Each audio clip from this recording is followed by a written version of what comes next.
നമസ്കാരം, എല്ലാവർക്കും ജിംനി എക്സ്പ്ലോററിന്റെ പുതിയൊരു വീഡിയോയിലേക്ക് സ്വാഗതം. നമ്മളിന്ന് കാണാൻ പോകുന്നത് തൃശ്ശൂർ ഗുരുവായൂരിന് അടുത്ത് അരിയന്നൂരുള്ള കുടക്കല്ല് പറമ്പ്, അതുമാതിരി അതിനടുത്ത് കണ്ടാണശ്ശേരിയിലുള്ള വെട്ടുകൽ ഗുഹ, പിന്നെ അതിനോട് ചേർന്ന് കിടക്കുന്ന കോവിലൻ സ്മൃതി മണ്ഡപം. നമ്മളിപ്പോ നിൽക്കുന്നത് അരിയന്നൂര് കുടക്കല്ല് പറമ്പിലാണ്. നിങ്ങളിവിടെ കാണുന്നത് ഈ കുടക്കല്ലുകളാണ്. ഇതിനു മുമ്പ് ഞാനൊരു വീഡിയോ കുന്നംകുളത്തിനകത്ത് കുടക്കല്ല് പറമ്പ് എന്നൊരു വീഡിയോ ചെയ്തിട്ടുണ്ട്.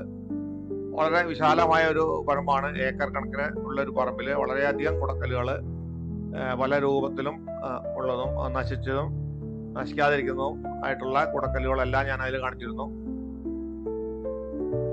ആ വീഡിയോയുടെ ലിങ്ക് ഞാൻ ഈ ഡിസ്ക്രിപ്ഷൻ ബോക്സിനകത്ത് കൊടുക്കുന്നുണ്ട്. അതുപോലെ തന്നെ മുകളിൽ കാണുന്ന ഐ ബട്ടണിൽ ക്ലിക്ക് ചെയ്താൽ നിങ്ങൾക്ക് ആ വീഡിയോ കാണാവുന്നതാണ്. ആ വീഡിയോ കാണാത്തവരാണെങ്കിൽ ആ വീഡിയോ കൂടി കാണുക. പുരാതനമായ കാര്യങ്ങളെല്ലാം അറിയാനും താല്പര്യപ്പെടുന്ന വിദ്യാർത്ഥികൾക്ക് കൂടി അത് വളരെയധികം ഉപകാരപ്രദമാകുന്നതാണ്. നമ്മളിപ്പോൾ നിൽക്കുന്ന ഈ അരിയന്നൂരുള്ള ഈ സ്ഥലത്ത് 6-7 കുടക്കല്ലുകൾ മാത്രമേ ഉള്ളൂ നശിക്കാതെയായിട്ട് നിൽക്കുന്നത്. പുരാവസ്തു ഡിപ്പാർട്ട്മെന്റിലാണ് ഇത് മെയിൻറ്റെയിൻ ചെയ്യുന്നത്.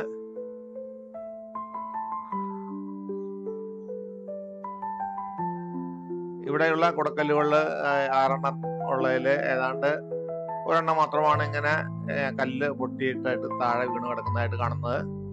മറ്റുള്ള എല്ലാം വെൽ മെയിൻറ്റെയിൻ ആയിട്ട് തന്നെയാണ് ഇരിക്കുന്നത്. വളരെ കുറച്ച് ആളുകൾ മാത്രമാണ് ഇവിടെ വന്ന് ഇത് കാണാനായിട്ട് വരുന്നത്. കാരണം പുതുതലമുറയ്ക്കൊന്നും വലിയ താല്പര്യമില്ലാത്തൊരു കാര്യമായിരിക്കും ഇങ്ങനെ പുരാവസ്തുക്കളെല്ലാം കാണുന്നു, അതിനെ കുറിച്ചുള്ള കാര്യങ്ങളെല്ലാം മനസ്സിലാക്കാനും പഠിക്കാനായിട്ട്. എന്തായാലും വിദ്യാർത്ഥികൾക്ക് വളരെ ഉപകാരപ്രദമാകുന്ന ഇൻഫോർമേഷനൊക്കെയാണ് ഇവിടെ വന്നാൽ കിട്ടുക. ഇതിനെക്കുറിച്ചുള്ള ഡീറ്റെയിൽസ് എല്ലാം ഇതിനു മുമ്പ് ഉള്ളൊരു ബോർഡിനകത്ത് ഡിസ്പ്ലേ ചെയ്ത് വെച്ചിട്ടുണ്ട്. ഞാനിവിടെ അത് എക്സ്പ്ലെയിൻ ചെയ്യുന്നില്ല. തൃശ്ശൂർ ജില്ലയിലെ ഗുരുവായൂരിനടുത്താണ് ഈ സ്ഥലം.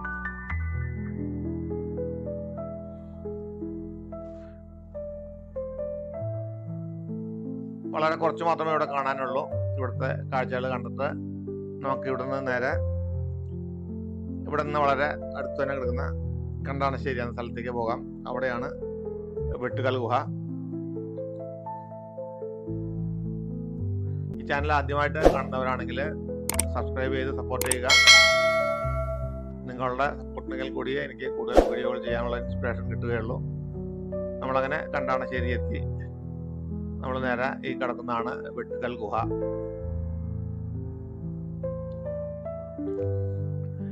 ഇതും വളരെ കുറച്ച് സ്ഥലം മാത്രമേ ഉള്ളൂ.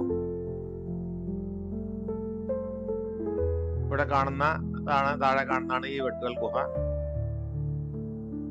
ഈ ഗുഹയിലേക്ക് ഇറങ്ങി നമുക്ക് ഇതിന്റെ ഉള്ളിൽ കാണാനൊക്കെ ഇപ്പൊ ബുദ്ധിമുട്ടാണ്. കാരണം ഇങ്ങോട്ട് ഇറങ്ങുന്നതിനുള്ള പടവുകളെല്ലാം പൊളിഞ്ഞു പോയിരിക്കുകയാണ്. നമുക്ക് ഇങ്ങോട്ട് ഇറങ്ങണമെങ്കിൽ വേണമെങ്കിൽ കോണി വെച്ചിട്ട് ഇറങ്ങണം. 2-3 സ്റ്റെപ്പായിട്ട് കല്ലുകൾ ഉണ്ടായിരുന്നാണ്, അതെല്ലാം പൊളിഞ്ഞു പോയി.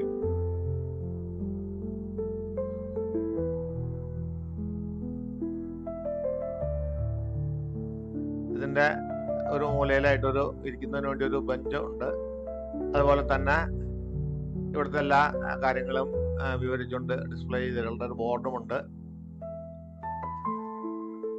വെട്ടുകൽ ഗുഹ, കണ്ടാണശ്ശേരി, തൃശ്ശൂർ ജില്ല എന്ന് പറഞ്ഞ് അതിന് താഴെ വിവരിച്ചിട്ടുണ്ട് ഇതിന്റെ എല്ലാ കാര്യങ്ങളും.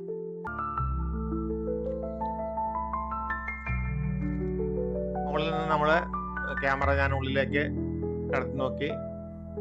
അവിടെ കണ്ടത് 3 സൈഡിലും ഇങ്ങനെ വെട്ടുകല്ല് കൊണ്ട് തന്നെ ബഞ്ച് പോലെ കിടക്കുന്നതിന് വേണ്ടി 3 സ്ഥലത്തും ഇങ്ങനെ ബെഞ്ചുണ്ടാക്കി വെച്ചിട്ടുണ്ട്.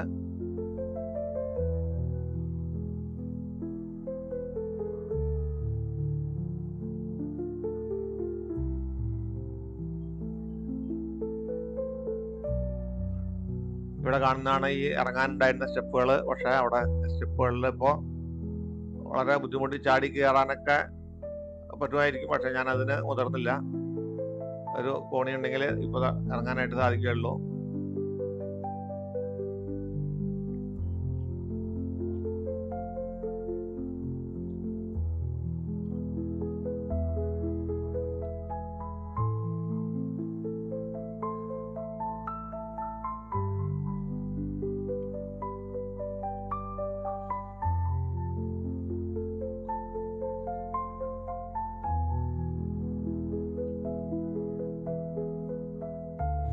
ഇവിടെ ഞാൻ അന്വേഷിച്ചപ്പോൾ അറിയാൻ കഴിഞ്ഞ് ഇവിടെയും സന്ദർശകരെല്ലാം വളരെ കുറവാണ്.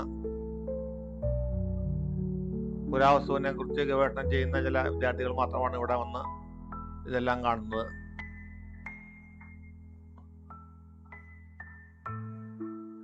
ഈ വെട്ടുകൽ ഗുഹയുടെ അതിർത്തി മതില്, അതിന് തൊട്ടപ്പുറത്ത് ഒരു മതിൽ തന്നെയാണ് കോവിലൻ സ്മൃതി മണ്ഡപം.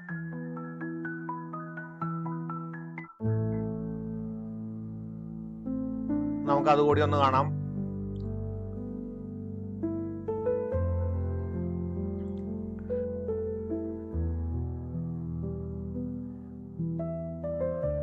ഈ വെട്ടുകൽ ഗുഹയോട് ചേർന്ന് കിടക്കുന്നതുകൊണ്ട് ഒരു സ്ഥലമായതുകൊണ്ടാണ് ഞാൻ ഈ വീഡിയോയിൽ തന്നെ അത് ഇൻക്ലൂഡ് ചെയ്തത്. പിന്നെ ഞാൻ ഈ കോവിലൻ സ്മൃതി മണ്ഡപത്തിനെ കുറിച്ച് കൂടുതലൊന്നും എക്സ്പ്ലെയിൻ ചെയ്യുന്നില്ല. പ്രശസ്തനായ എഴുത്തുകാരനെ കുറിച്ച് നമുക്കെല്ലാവർക്കും അറിയാം. ഇവിടെ ഈ കോമ്പൗണ്ടിൽ കിടക്കുമ്പോൾ തന്നെ നമുക്ക് കാണാം.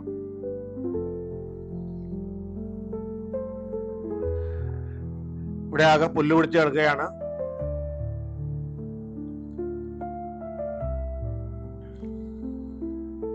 എന്നാലും നമുക്ക് ഇതിനകത്ത് കയറിയിട്ട് ഇതിന്റെ അകത്തെല്ലാം ഒന്ന് നടന്ന് കാണാം.